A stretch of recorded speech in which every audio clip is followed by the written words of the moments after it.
Damit, dass der Lorenz auch Ruhe geht, obwohl das ihm seine Jagd genommen worden ist, wird er zum Schutzherrn vom Preis ein Triathlon gemacht.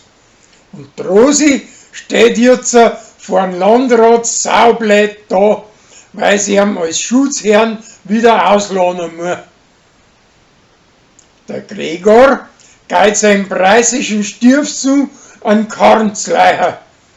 Und der bremst da so gach vor dem Philipp seiner Schuld grad, dass er von der Josie einen Strafzettel kassiert.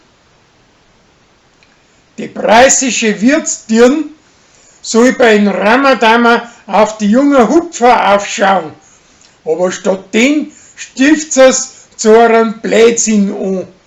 Und der Pauli macht einen Träg nur mehr statt weniger und versaut damit ein Gerstl seine neue Hosen. Danach bauen sie aber miteinander ein Vogelhäusl und auf die Weise kommen sie wieder zusammen. Die Wirtsleute kaufen ihr einen Saugroboter und Uri kann sich schließlich auch damit anfreunden.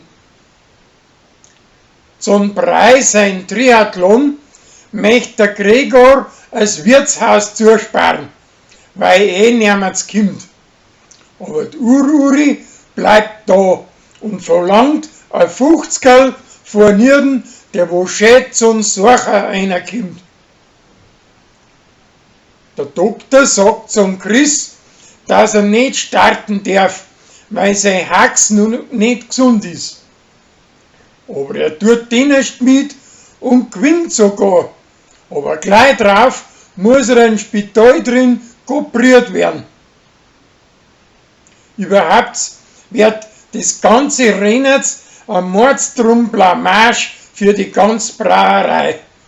Weil der Martin vor die Leute mit der Wahrheit rausrückt und er sagt, dass sein Bier ein einziger Beschiss ist.